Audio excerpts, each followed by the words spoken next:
Hello, this is Joel Toppin here, and this is going to be video number 2 on how to play Genesis by GMT Games. This is the second game in the PAX series, if you will. Pax Romana being the first game of the series. This is game number 2. It is very, very similar. If you haven't watched video number 1, I'll just tell you briefly. It's very similar to Pax Romana, but I would say it is not as complex. The gameplay interaction, everything really, it's slightly less complex than Pax Romana is. And in one of those areas where it is less complex, it is in the victory goals. In Pax Romana, how you gain victory points in it, it's a bit more involved. You're trying to get geographic objective points. You're trying to get civilization points. In Genesis, really all you need to focus on is building monuments and capturing territory while holding on to your home kingdom spaces. And so if you remember from last video, the spaces are all cities really in the game, except for the little dots, which are transit points. But these little dots here, these little gold circles next to cities, that's the economic worth of a space, and that's what you're after. The more of these, that's what you're trying to get in the game. So we've already set everything up for the campaign. We're ready to go and pull the first activation marker. And so the pharaoh that we drew here at the start of the game is Pharaoh Kamos. It could have been someone else. And so he's got a a campaign rating of 3. So we'll go ahead and pull his action marker out. First thing you do when your action marker it has been pulled or it's your turn to go is you have to reduce your treasury by 1. You have to pay 1 silver. Forgot everything is silver in this game. You have to pay 1 silver point. I just call it money. You just pay 1 money from your treasury, and then you can draw a card. There's this whole little sequence that you're going to go through. Now, if you don't have any money to spend, you're not going to be able to do anything, but you will still pull a card because you just won't be able to hold on to it if it's a card that ordinarily you would be able to hold. Because some cards, when you pull them, there's an immediate triggering effect. So first thing we do is this payment segment. So we're going to reduce the Egyptian treasury by 1. And then we're going to go ahead and draw a card, which I guess in Vassal we can just do from this button here. So we draw a card. Flip it over, and it is the Mesopotamian god Enlil. And this says the player may give any force that occupies an undestroyed Assyrian home city or home kingdom city a free major move. This card may not be played during an action. So what that means is it's a card that I can hold in hand. It's not really helpful to the Egyptians at this point, but it's a card that could basically give an extra move. A force in the game is basically defined as all the units that happen to be in one space at that moment. So if this said, if the card had allowed us to use this in Egypt, well, it would basically allow a major move in addition to the ordinary major move that you would get during your activation phase.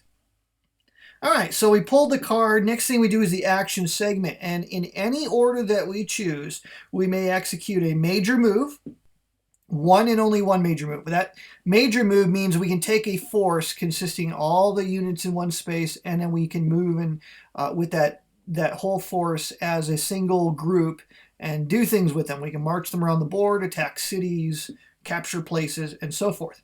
That's what a major move is. It's the same thing as in Pax Romana. We can, in addition to that, we can do 2 minor actions, which are the movement of a single unit, whether military or otherwise. So we're going to go ahead and just do our major move here first, and then we'll do a couple minor actions.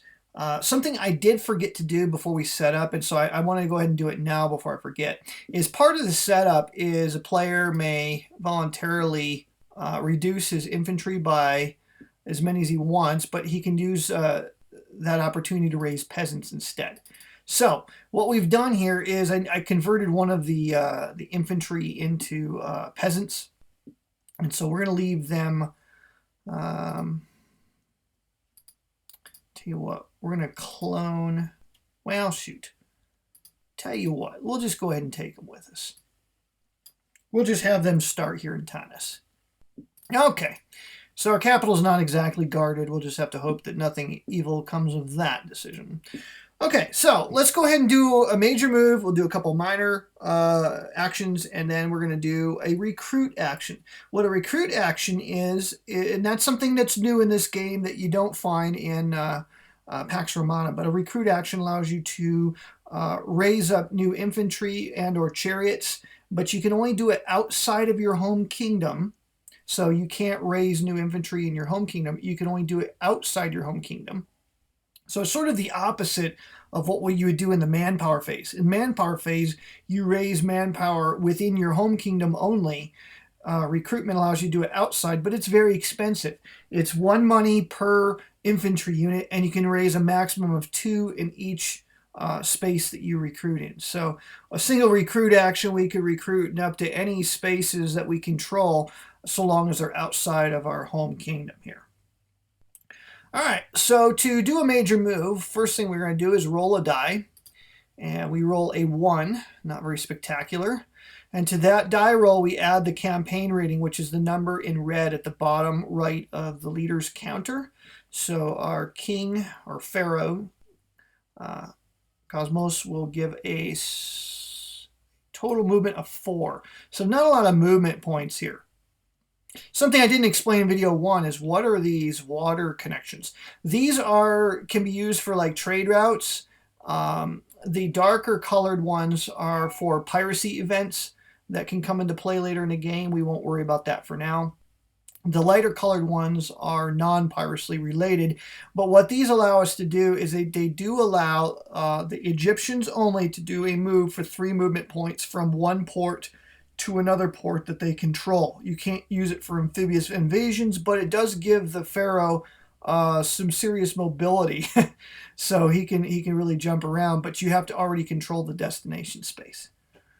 At least that's my understanding of it. Anyways, here we go. 4 movement points. He's gonna, since we can't use the water connections here, we're gonna have to march overland. So it's gonna be 1, 2, and then we'll move into Gaza for 3. And we have 1 movement point left. Now, since we're in a space that is not controlled, we have to attack that space. So we're going to go ahead and spend our last movement point to attack that. So it costs 1 movement point to attack. All right, the strength of Gaza, if you remember from video 1, we can look at the terrain key. It's a circle within a circle. So it has a defense rating of 2. And we have brought with us a grand total of 10 infantry. The 2 peasants do not count. So what we do is we find out the force ratio by dividing the larger number by the smaller number and giving that faction an advantage in combat equal to that difference. So the battle ratio is 10-2, so it's going to give the Egyptians 5 shifts in their favor on the battle odds. Okay, next thing we look at is the tactical rating of Pharaoh Kamos, and he's got a tactical rating of 3, and that gives 3 additional shifts. And there's really no other shifts that are going to apply here. If you're defending in a mountain space, that would give the defender 2 shifts. The Sea Peoples, which are a barbarian group that can come into the game, they automatically get 2 shifts in their favor. The tactical rating is usually the difference between the tactical ratings of opposing kings, but since there's only 1 king here, he's going to get his full ratio. So we have a grand total of 5 and 3, 8 shifts in our favor. The Egyptians will throw a die. They throw a 1 again, and then the defender will throw a die. A 1. Okay, the die roller is stuck on 1s. Okay, we just confirmed that it does roll something other than 1s. Excellent. All right, so what we do with that is we have a total of 8 shifts. So what we can do is we can use that number of shifts to either increase or our own die roll or decrease our opponent's die roll.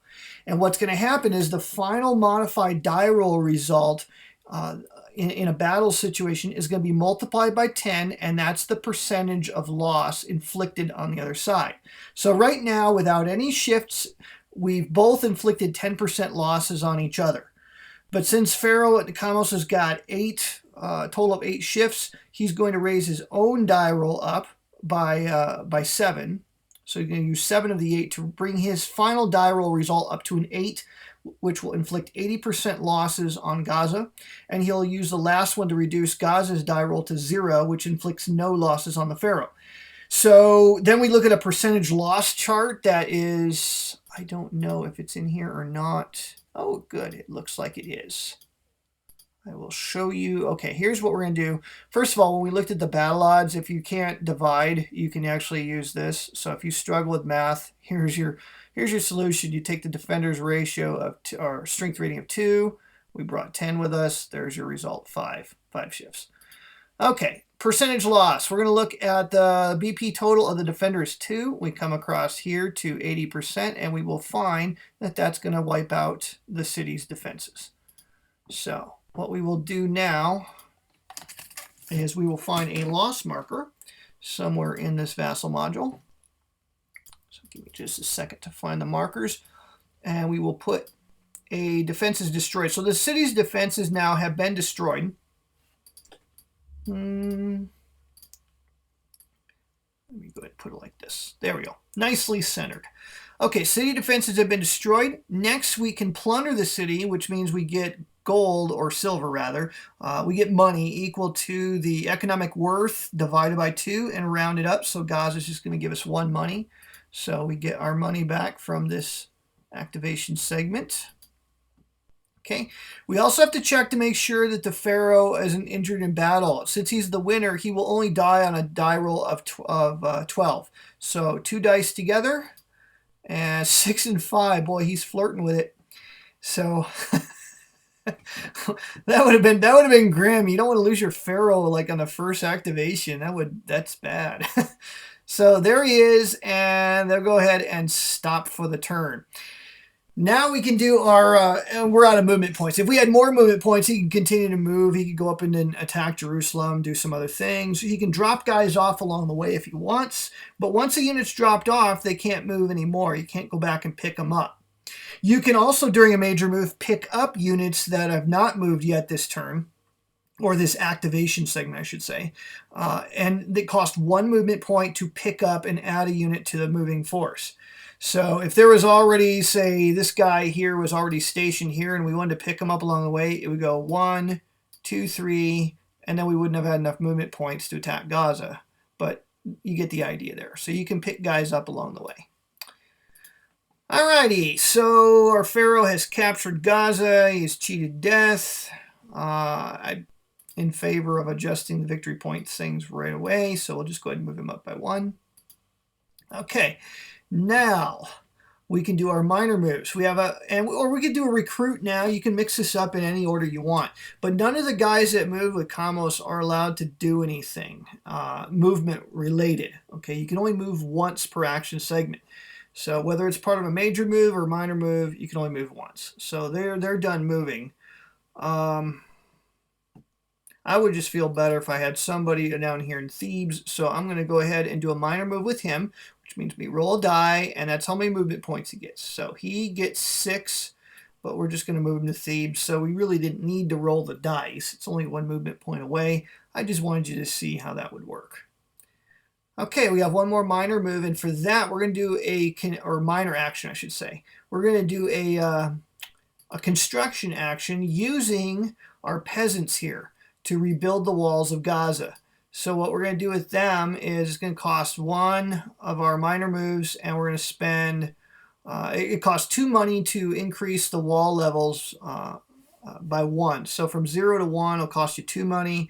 Bring it back to its ordinary strength of 2 will cost you 2 more money. So total 4 money will bring Gaza's defenses back up online. If we spend 2 more gold, or silver rather, we can actually increase the defenses to +1 above the printed rating. But that's as high as a place can go. You can never increase the defenses of a city greater than 1 over the printed value. So the highest Gaza could ever be would be a strength of 3, and we really don't need that. But I would feel better if it was increased by, back up to its printed rating. So we'll go ahead and spend 4 gold and just delete the marker there. So that'll bring us down 1, 2, 3, 4. We can also spend money to do a recruit action, but I'm going to forego that opportunity at this time. I don't think we really need it yet, so we'll go ahead and stop there.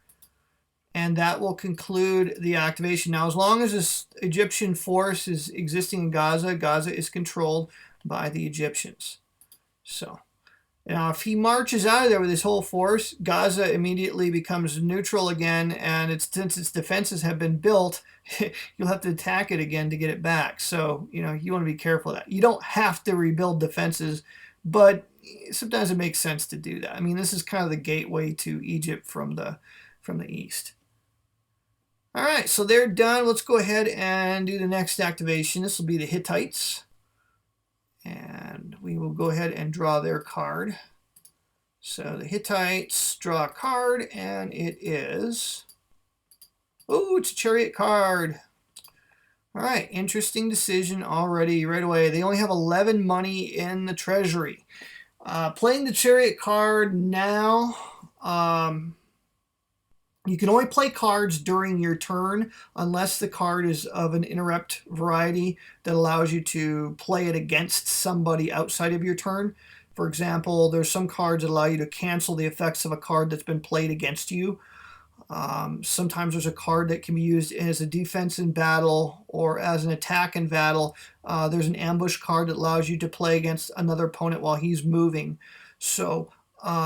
but for the most part, you can only play these cards that during your own activation segment. So Chariot, if we were to play that now, we'd have to spend 10 money to buy one Chariot during a recruit action, and that's terribly expensive. Furthermore, there's not a lot of opportunity for battles outside of cities at this stage of things. So I think that this is just maybe something we'll hold on to for now. I'm still trying to figure out the strategy of the game and when's a good time to play these chariot cards. So for now, I think it might just be in our interest just to hold on to that, keep it in our pocket. All right, we'll go ahead and do our what we should have done at the setup, which was to take one of these guys and turn them into peasants. Forgot to do that. I pretty much like to do that with at least one, maybe two infantry. So we'll go ahead and do that up here. And those ones, I'm going to park them there. I'll just do this for all the factions real quick. And these, yeah, we'll make these peasants. And we'll leave them there. Lastly, Babylon.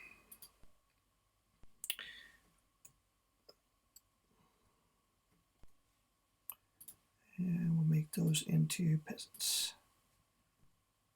Okay. All right, so we got that all taken care of. Let's go ahead and do the major move with our Tutaliah. All right. Hopefully he rolls better than a 1. He rolls a 3, which gives him 5 movement points, so he's done a little bit better than the Pharaoh did. And immediately, we really want to get to Carchemish right away, so because this is like a huge strategic valued site here. So he's going to go ahead and take the whole crowd with him, and he'll spend 1 movement point to move into Ursu, and then another to attack, leaving him with 3 movement points. Ursu's got a defense rating of 1. I don't even know if we have to roll a dice here because he's going to have 10, 11, 12 battle points against 1. So that's 12 shifts, but he has no tactical rating. So we'll go ahead and roll it out. Hittite roll is a 1. Defense roll is a 4. He's got 12 shifts, and he really only has to get his own roll up to 5. So he's going to have more than enough shifts to get that done. And so Ursu's defenses are destroyed. And he will claim, open up the Hittite. I think I forgot to pay the money. He was supposed to pay his gold actually at the start. I forgot to do that. Okay, so he paid his money to have his activation, and then we will pay. He will get that money back for capturing Ursu. Okay, he's still got movement points left, but we have to check and see if he dies. He rolls a 4. He's okay. The losing king, or in a drawn battle, both kings, if they roll a 2 or a 12 on 2 dice, will die. And if they die, they're out of the game forever, and you'll get a new king next turn. You just have to muddle through the rest of this turn with only without a king. Every man doing what is right in his own eyes, as the Book of Judges says. So anyways, here we go. 2 movement points to enter into Carchemish, which has a defense rating of 4. So a little tougher nut to crack here. He's got his total strength of 12 with him. Notice I forgot to drop off my peasants, so give me a second here. I mean to drop off some peasants here so that there's somebody controlling Ursu. Otherwise, there's no trade line back to the capital, and you'll suffer isolation, attrition at the end of the turn if that condition persists. So you want to keep your lines of trade open. All right, so it's 12 to 4, so it's 3 shifts because of the odds, and that's it because he has no tactical rating. So Hittite roll is a 4, defense roll is a 3, and boy, this was unfortunate because that means the Mitanni might be able to take Carchemish. I think that it might be best to take our 3 shifts and use it to reduce the attack, the roll of the city against us down to 0, so that we will inflict 40% losses, but we will take none. We could raise it up to 70% losses, but I need to inflict 90% losses in order to actually take the city outright. So, and that was going to be a long shot. So we're going to have to, we're going to have to go ahead and reduce their roll to 0. That means we'll have strong forces in Ursu, and we will inflict 2 losses on the city defenses. So city defenses will be reduced. Let's see, he's got strength of 4. 40% will reduce it by 2. So now the city of Carchemish has a strength of 2, but we don't have enough movement points to attack it again. And whenever you fail to take the city, you get redeployed back to the space from which you entered. So he's going to bounce back to Ursu, and we have to roll to see if the king lives or dies, and he lives.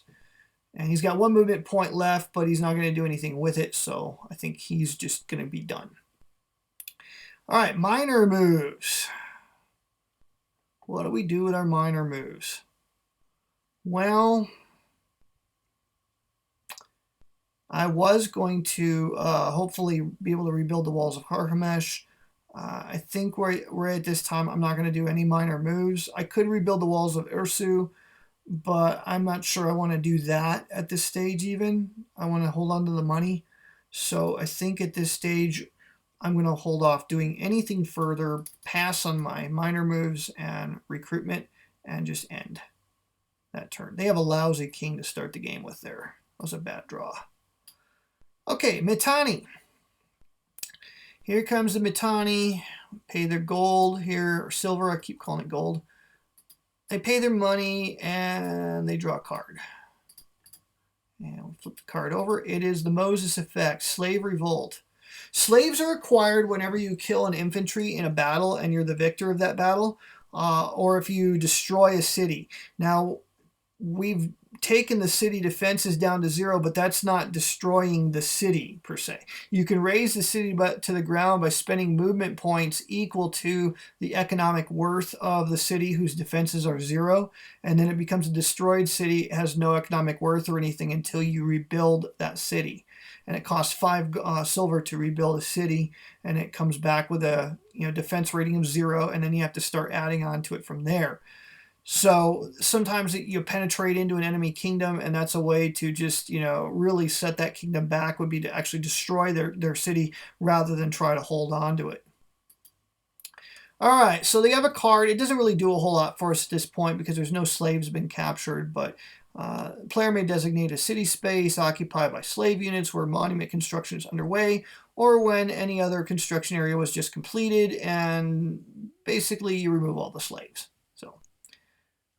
All right, so no Moses event here. We're going to go ahead and take the king, do our major move first. You don't have to, but I just usually do my major move first. Sometimes it'll make sense not to, but here it does. He's got 4 movement points.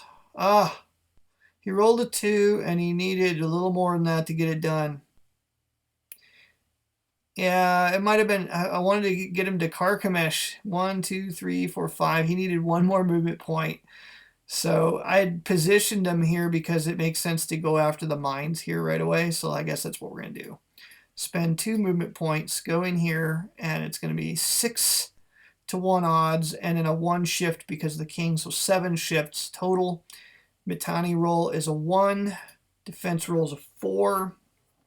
He's only got a strength of 1, so we only have to get at least 50% losses on him to take him down. It'll round up from there. So to explain what I mean by that, I'm looking at the percentile loss chart. And if you look at this, if a strength of 1, that means you need to get your modified roll up to at least a 5 in order to finish him off. So we have a total of, what did I say, 7 shifts here. So that's going to be more than enough to reduce the defender's roll to 0 and our roll up. Oh, check that. It's going to cost 4 of our 7. Yeah, we're going to take 10% losses. So we reduce their roll down to a 1. So we're going to take 10% losses on 6 guys. And so again, you look at this here. So we got 6 guys, 10%. That's going to give you just 1 loss. So one of these guys dies. And defenses of the city are reduced to 0. And it's got an economic worth of 3. So we're going to collect 2. That's half of 3 rounded up. So we get that silver out of there. We check to see if the king dies. He doesn't. And he's got 2 movement points left, so we'll bring him back to the capital. And he'll be done. In fact, let me just kind of move him off to the side so you can see the peasants here. Because we're going to do for our minor action. Hang on. I need to leave somebody behind, don't I? Duh. All right, let's go ahead and do it this way. We had 5 guys left over, so we're just going to leave 1 guy as a garrison here so that we control that. So we're taking 4 guys back with us. Okay, for our minor action, what we're going to do is we're going to spend 2 gold and we are going to build a monument here. And it takes 2 peasants to do it, and it takes a couple turns for them to actually achieve that. So ideally, you'd want to put the counter on top of the units, but the way they're stacking in Vassal, it doesn't work. So we're just going to go ahead and tell you what, I want to move it so it's not covering up something. So I'm just going to put it like that. And we'll set them aside so that they know they're constructing a monument. And it'll cost us 2 money to do that. And then it'll cost another 2 money to finish the construction as a later action, not the same turn. So that we have 1 more minor action, and we could do a recruit, but I don't really want to recruit up here, and I don't see any minor action I want to do, except maybe reduce the defenses here at Haran. Tell you what we'll do here. Okay, there's 5 guys there. We're actually going to take 1 of them and do a minor move with him. He rolls a 6, so he's got enough movement points, and the idea was to bring him up here to join this army just in case the Assyrians get frisky and we want to have to intercept into Nisbis. There's always tension between the Mittani and the Assyrians here. Okay, and they're done with their turn. So now we come to the Assyrians. And you're getting an idea how the game kind of flows. It's a little slow here at first, but once you start getting some guys spread out, then the decision making gets a lot trickier, and you'll find yourself not, passing and on opportunities to do things. So here comes Assyria. Spend their money, draw their card, and they got a card basically allows you to remove a pirate counter if you control certain cities. There's no cost to do this. It's basically a useless card for Assyria. So, nothing good for them. We'll go ahead and do our major move first with the king at Nuzi. And he rolls a 3, which with his campaign rating of 1, he's not entirely lazy, becomes a 4. So he's going to move with the whole crowd.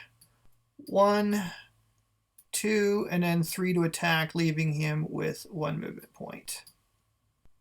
And the defense's city is 2, and he brought 10 guys with him, so it's 5 to 1 odds, and then he's got a tactical rating of 1, so a total of 6 shifts in his favor. His roll is a 2. Defense rolls a 6. Well, 6 shifts allows him to take the city outright. So let's just do it. The 6 shifts will bring our die roll up to 8. 80% will bring the city's defenses down to 0. But he will take 60% losses on 10, so he's going to lose 6, leaving him with 4 guys. So we'll just take a couple 2s and delete the 5 here. Alrighty. We will check to see if the king dies. He doesn't. He does collect 1 in plunder from the city, whose defenses were reduced. You only get that plunder if you reduce the city defenses to 0. If the city defenses were already 0 and you capture the place, you don't get any plunder. So there's always this tension between, do you rebuild the cities that you capture or do you leave them at 0 so that another conqueror doesn't get plunder out of it? Also, it makes it easier to exact tribute on a city that has no defenses. Once you build up the defenses, the chances of them revolting are increased if you've rebuilt their defenses. All right, so he's going to get one money from that. It's got 1 movement point left, which isn't enough to tack with, and it doesn't make sense to move backward to the transit space and stop, which he could do. So he'll just go ahead and stay there. He did bring some dudes with him, so we're going to do a minor move, and we're going to rebuild the walls back up to normal. So that'll cost him 4 gold. I'm just going to start calling it gold. I don't care what the rulebook says, since I keep calling it that anyways. All right. So there we go. It's just silver colored gold, that's all. Notice that the peasants, they could move. They can't move again during a minor action, but construction is not movement. So you could actually move them and then they can still construct. It's just that I can't move them again. So they're pretty much done. I could build a monument there with them if I wanted to, but I don't really want to spend that much money there again. We will take, say one of the guys here. 2, 3. We'll go ahead and take one of the guys from the capital, from Asher, and do a minor move with him. He rolls a 6. That's good enough, and that'll bring him down to here, so he can join the king, kind of strengthen the army here. And we will do a recruit action, and we will raise 2 new infantry here in Samara. We can't do that in the home kingdom, remember, only in areas that are outside your home kingdom that you control.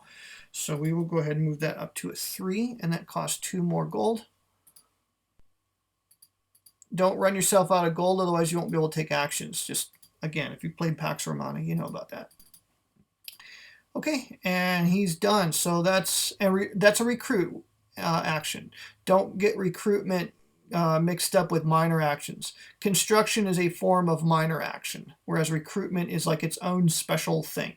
You can do a major move, 2 minor actions, a major action, 2 minor actions, and a recruit.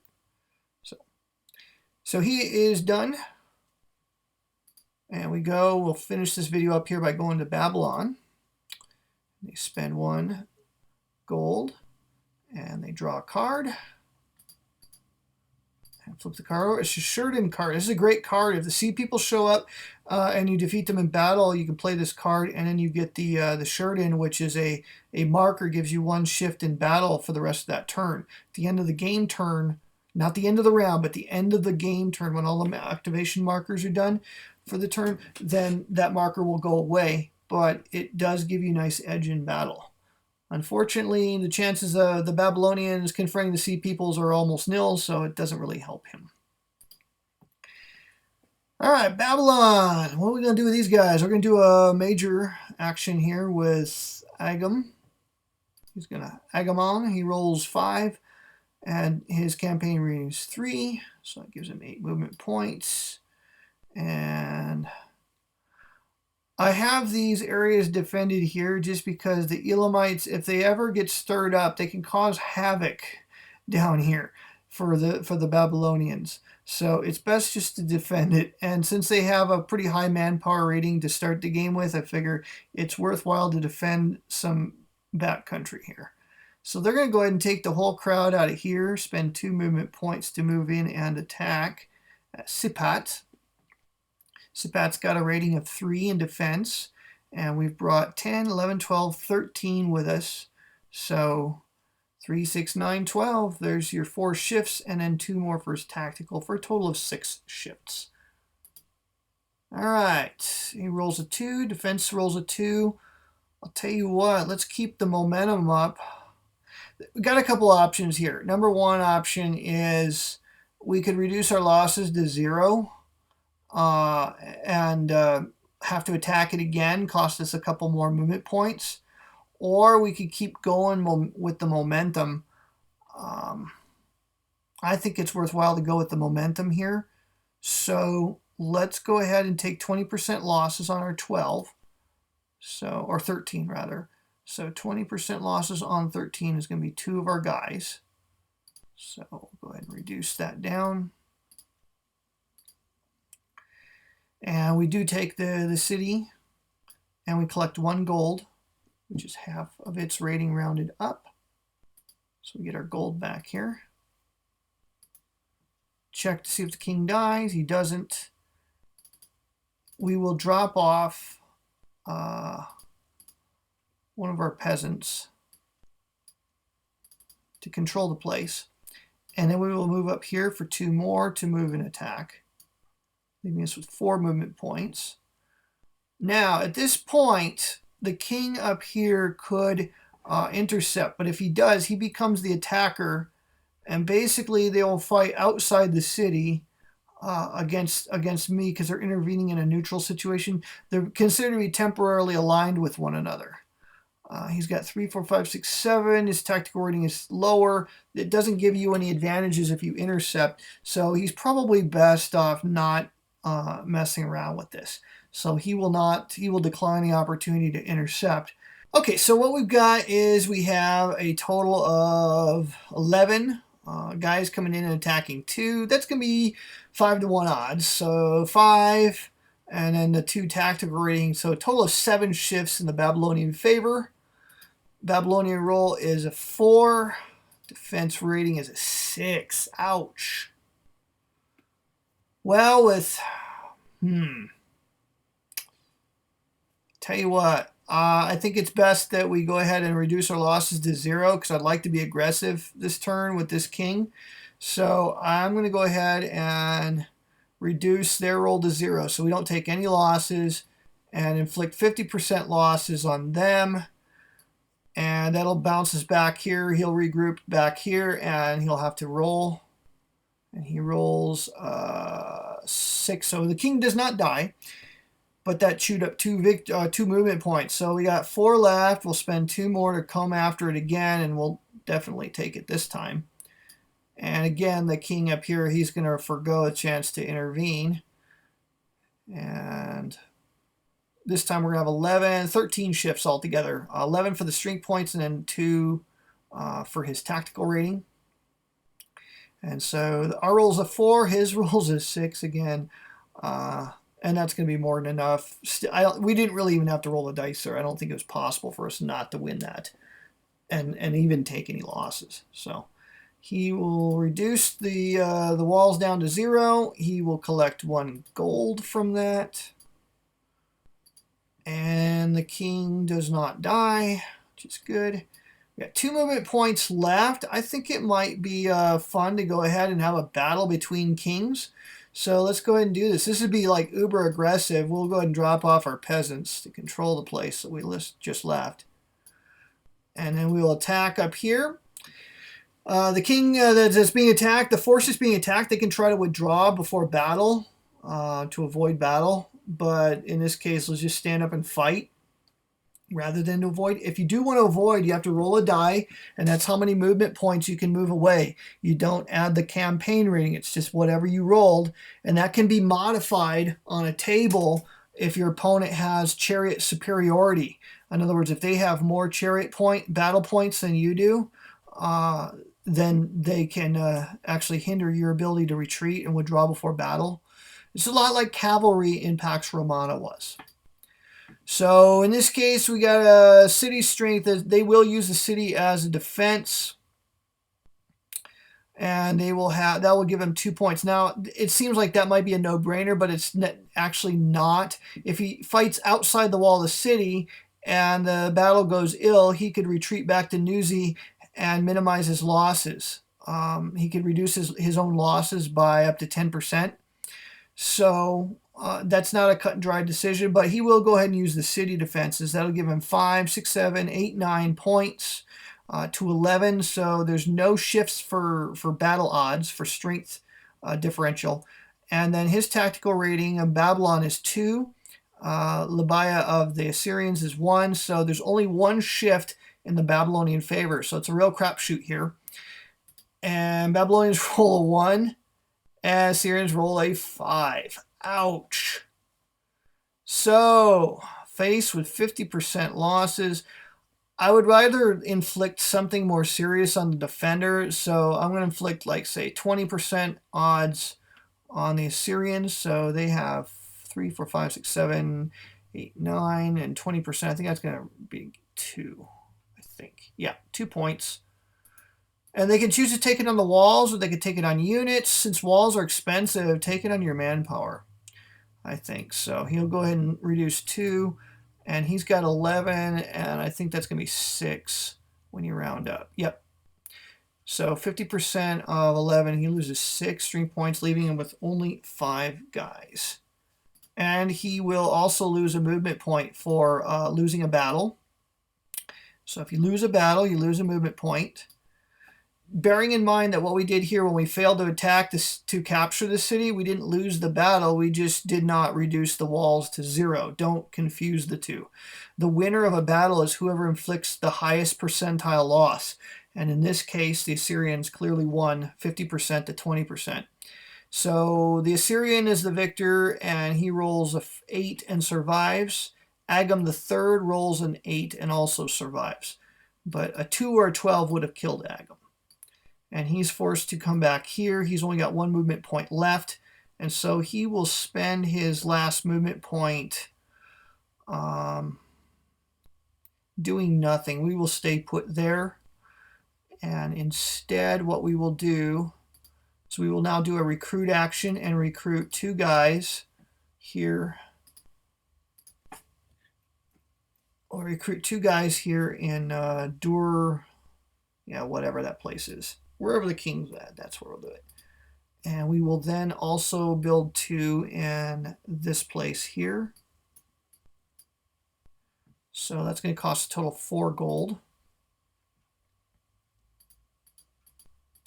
Oh, we forgot the other thing that happened from the battle up here. Whenever 2 kings face off in battle and one wins, the other one gets a chance to steal money from the loser, from the losing king's treasury. And so you're seizing treasury by rolling a die and multiplying by 10 as a percentile. So what we're going to do here is the Assyrians will roll a die, and they take 30% of his treasury, which was originally 14. So 20% of 14, or excuse me, 30% of 14 is he takes 4 gold away from him. So the Assyrian treasury goes up 1, 2, 3, 4. There we go. So after the recruitment, Babylon's treasuries have been reduced to 7. Not a lot of room for money for walls. So maybe we'll just spend 2 to rebuild the walls of Sippah by 1 with our minor action. And then we will do a minor move with the guy in Kish. And we roll a 1, which doesn't get him as far as I'd like him, so he'll just stay put instead. I was hoping to roll at least a 2 to bring him up to Sippah, or 3, better off even, to bring him up to where Agam was, but that didn't happen. So there you go. That's basically the course of play for Genesis. This is video number 2.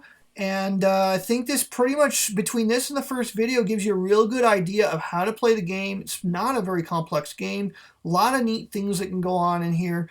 And one last thing I will say about the victory goals is that if you do lose control of all of your home kingdom spaces during the end of a turn, if that situation is in place at the end of the turn, then during the victory segment where you're totaling up victory points and everything, that player will be out of the game permanently. So you can be knocked out of the game here, and that is a bit different from Pax Romana, where you could still hang around and potentially come right back into the game. So a little bit more unforgiving here in this respect, but that does seem very difficult to achieve in practice, and it would need the collusion of several players to do that. So, well, there you go. This is I'm Joel Toppin. This is Genesis by GMT Games, designed by Richard Berg. I think it's a fantastic little game, and this just gives you an idea of how the game plays. Hope you found the video to be helpful.